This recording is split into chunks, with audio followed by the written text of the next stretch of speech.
Pemilihan Kepala Daerah Kabupaten Ende tahun 2024 telah dilaksanakan pada 27 November 2024, bersamaan dengan seluruh provinsi dan kabupaten atau kota di Indonesia. Persis seperti yang Ineame ketahui, hasil pemilihan di Kabupaten Ende dimenangkan oleh pasangan Yosef Badeoda dan Dr. Dominikus Minggu Mere. Penetapan keduanya sebagai Bupati dan Wakil Bupati Ende terpilih pun telah dilakukan KPU Ende pada tanggal 9 Januari tahun 2024. Pertarungan politik pun berkesudahan. Kata sang pemenang, simpan dulu emosi untuk 5 tahun ke depan. Canda Yosef Badeoda, Bupati Ende terpilih. Bapak Ibu sekalian, mari kita bersatu, lupakan yang sudah lewat gitu ya.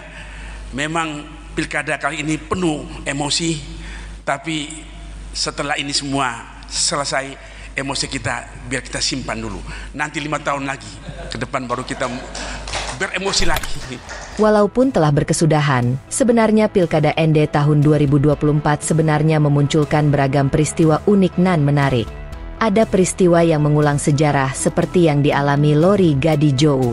Ada juga peristiwa yang akan menandai sejarah di Kabupaten Ende untuk puluhan tahun ke depan seperti yang diukir oleh Jafar Ahmad. Dalam video kali ini kami merangkum peristiwa unik pada Pilkada Ende tahun 2024. Peristiwa-peristiwa ini bukan saja unik, lebih dari itu peristiwa ini akan digarisbawahi untuk menandai sejarah politik di Kabupaten Ende. Peristiwa unik pertama adalah kekalahan Lori Gadijou. Kekalahan Lori Gadijou pada Pilkada Ende tahun 2024 barangkali akan terdengar seirama lagu, wajar dan biasa-biasa saja kalau kita absen melihat sejarah. Sebenarnya, kekalahan Lori Gadijou mengulang sejarah politik yang pernah ditulis Kabupaten Ende. Sejarah itu milik ayahnya, Herman Yosef Gadijou. Kekalahan Lori Gadijou pada Pilkada Ende tahun 2024 sebenarnya mengulang sejarah yang dialami sang ayah pada pemilihan Bupati Ende tahun 1967. Pada pemilihan Bupati Ende tahun 1967, Herman Yosef Gadijou yang kala itu maju untuk pertama kalinya sebagai calon Bupati Ende, mengalami kekalahan telak dari lawannya, Haji Hasan Arubusman. Herman Yosef Gadijou baru memenangi pemilihan kepala daerah saat ia maju untuk kedua kalinya. Pada Pilkada Ende tahun 2024, hal sama terjadi pada Lori Gadijou. Lori yang maju untuk pertama kalinya sebagai calon Bupati Ende juga sama dengan ayahnya mengalami kekalahan telak.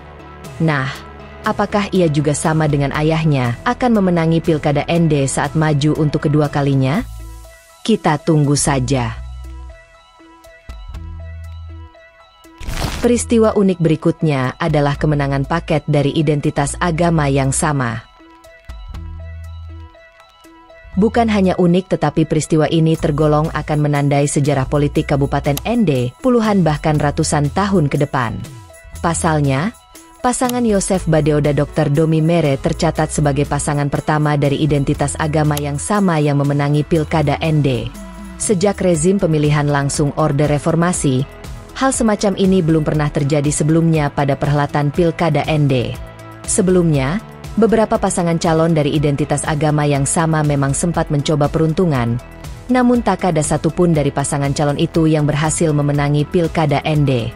Pada perhelatan Pilkada Ende tahun 2009, sejarah politik di Kabupaten Ende mencatat pasangan Marcel Petustef Tani Temu atau Paket Petani. Paket ini kalah pada Pilkada di tahun itu. Kemudian, 5 tahun setelahnya, pada Pilkada Ende tahun 2014 ada pasangan calon Don Wangge Dr. Domi Mere. Kendati kuat pasangan ini tetap saja kalah dan terpaksa mengakui kemenangan paket Marcel Jafar. Dari sisi identitas, pasangan Marcel Jafar sebenarnya menjadi ciri pasangan-pasangan calon yang menjadi pemenang dalam perhelatan Pilkada Ende sejak zaman reformasi. Ciri itu memadukan dua identitas agama terbesar di bumi tempat Bung Karno merenungkan Pancasila itu, yaitu Katolik dan Islam. Hal itu terbukti dengan kemenangan paket Don Wangge Ahmad Mokdar dan pasangan Marcel Petu Jafar Ahmad selama 2 periode. Karena itu kemenangan Yosef Badeodadomi Mere menjadi kemenangan perdana pasangan calon dari identitas agama yang sama di Pilkada Ende. Sejarah politik di Kabupaten Ende pun kembali ditandai. Memang, kalau mengamati Pilkada Ende tahun 2024, akan didapati proses demokratisasi yang amat menunjukkan kedewasaan masyarakat Ende dalam berpolitik.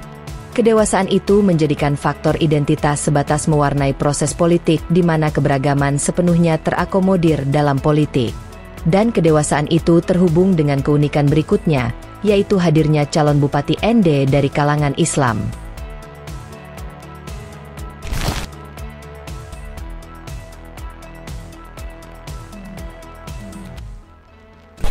Seperti dikatakan sebelumnya, Pilkada Ende tahun 2024 benar-benar membuktikan kokohnya fondasi persaudaraan di dalam masyarakat Kabupaten Ende, termasuk dalam ruang politik. Fondasi persaudaraan di dalam masyarakat Kabupaten Ende sepertinya berhasil membuat politik, suatu ruang yang penuh intrik, kontroversi bahkan anarki itu, menjadi sejuk bagi putra-putri terbaiknya. Kedewasaan masyarakat itu menjadikan faktor identitas sebatas mewarnai proses politik di mana keberagaman sepenuhnya terakomodir dalam politik. Kedewasaan inilah yang nampak terlihat jelas ketika Jafar Ahmad mencalonkan diri sebagai Bupati Ende. Masyarakat Kabupaten Ende menerima pencalonan ini tanpa perdebatan mayoritas-minoritas, seperti yang terjadi pada daerah-daerah lain. Bahkan, saat Jafar pertama kali tiba di Ende usai mendapatkan pintu partai, adalah para biarawati Katolik yang pertama kali menyambangi rumahnya dan mengucap selamat. Bapak jadi wakil, betul ya Bapak ya? Bapak Marcel jadi bupati, Bapak jadi wakil bupati, Bapak wakil bupati yang pertama yang kunjungi klinik kami itu Bapak. Baca di YouTube ada kendala dengan paket ini, saya juga macam kasihan. Ya betul, saya rasa kasihan sekali. Saya kontak Bapak Jafar. Betul toh Bapak ya? Saya bilang kami tetap mendoakan Bapak.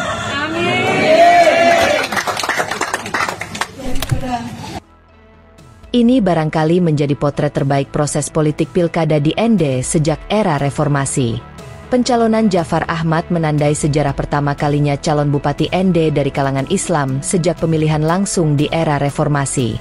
Jika pada era sebelum reformasi atau Orde Lama, ada nama Haji Hasan Arubusman sebagai calon kepala daerah tingkat 2 Ende, maka, pada era reformasi, ada nama calon Bupati Ende bernama Jafar Ahmad. Dan nama ini akan menandai sejarah politik Kabupaten Ende ke depan sepanjang pemilihan langsung era reformasi. Keunikan berikutnya adalah Pilkada Ende tahun 2024 memperpanjang sejarah salah satu partai yang tak pernah kalah selama pemilihan kepala daerah di Ende.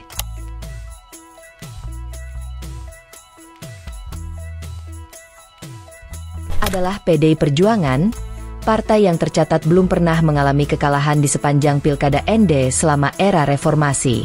Dan catatan kemenangan itu diperpanjang pada perhelatan Pilkada Ende tahun 2024. Sejak dinahkodai Franciscus Tasso atau akrab disapa Ferry Tasso, partai ini terkenal di Ende sebagai partai yang memiliki basis loyalis dan kaderisasi yang mumpuni. Dari sisi loyalis, basis massa PDI Perjuangan Ende berulang kali berhasil memenangkan kontestasi pemilihan anggota legislatif daerah. Sementara dalam sisi kaderisasi, partai ini tak hanya menghasilkan kader-kader unggul, lebih dari itu kaderisasi PDI Perjuangan Ende mampu menciptakan pemimpin baru. Ambil contoh mantan kader PDI Perjuangan, Aries Putralawa yang saat ini memimpin Partai Perindo Ende, bahkan Rikos Emmanuel Rede yang saat ini menjabat sebagai Ketua Nasdem Ende, adalah mantan kader PDIP Ende. Perpaduan pada sisi basis dan kaderisasi di dalam PDI Perjuangan ternyata berbuah kemenangan pada kontes Pilkada Ende, bahkan berulang kali. PDI Perjuangan Ende barangkali satu-satunya partai politik di Ende yang selalu menang di sepanjang Pilkada Ende era reformasi. PDI Perjuangan Ende mencatatkan kemenangan pertama saat mengusung pasangan calon bupati dan wakil bupati Ende, Don Wangge Ahmad Mokdar. PDI Perjuangan berhasil membawa pasangan tersebut menang telak pada Pilkada Ende tahun 2009. Selanjutnya pada pemilihan Bupati Ende tahun 2014, memang secara formal kepartaian, PDIP Ende kembali mengusung Don Wangge. Namun, Para politisi di ND percaya bahwa hal itu hanya formalitas belaka. Di belakang layar sebenarnya, kata para politisi, PDIP ND mendukung dan bekerja memenangkan calon Bupati Marcel Petu. Hal itu membuahkan kemenangan bagi Marcel Petu. Selanjutnya pada Pilkada ND tahun 2018, dukungan PDI Perjuangan yang kali ini tersurat secara formal kembali memenangkan Marcel Petu sebagai Bupati ND.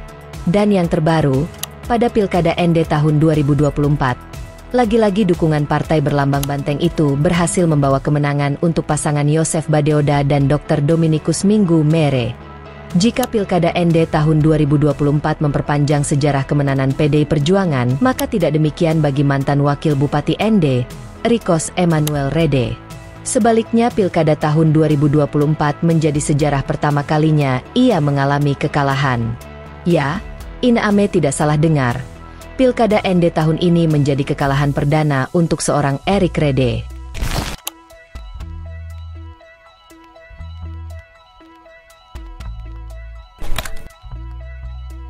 Politisi kawakan Kabupaten ND ini tak sekalipun pernah meminum pil pahit kekalahan. Ini merupakan kali pertama baginya. Sebelum Pilkada ND tahun 2024, Erik Rede selalu menang. Menang menjadi kepala desa pada tahun 2008, menang dan terpilih sebagai anggota legislatif pada tahun yang sama, lalu menang lagi untuk jabatan anggota legislatif periode selanjutnya. Erik juga dipercayakan memimpin Partai Nasdem tanpa kendala. Selama ini, perjuangan Erik Rede menapaki tangga-tangga karirnya. Barangkali yang cukup mengalami rintangan adalah saat pengisian jabatan Wakil Bupati ND sisa masa jabatan 2019 hingga 2024. Erik Rede yang saat itu maju sebagai salah satu kandidat cukup mendapat rintangan pada masa-masa awal pencalonan. Tetapi bukan Erik namanya kalau mundur hanya karena sikap-sikap pesimistis. Ia tetap maju dan berhasil membuktikan dirinya kepada semua orang.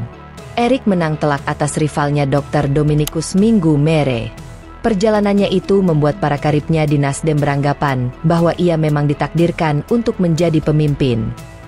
Seperti Pak Erik ini garis tangan ini, hati-hati Pak. Garis tangan. Oke. Dan kerja-kerja ini kan cuma 50% soal kerja untuk kemenangan. 50% sudah di garis tangan semua, termasuk siapa saja yang mau jadi pemimpin ini, mau jadi Bupati ND. Tak disangka Pilkada ND tahun 2024 menutup daftar kemenangan seorang Rikos Emmanuel Rede. Pilkada ND tahun 2024 seolah memaksa Erik Rede menulis kata kekalahan, tanpa ia bisa menolak. Itulah catatan unik sepanjang perhelatan Pilkada ND tahun 2024, yang beberapa di antaranya akan menandai sejarah baru dalam perpolitikan di Kabupaten ND.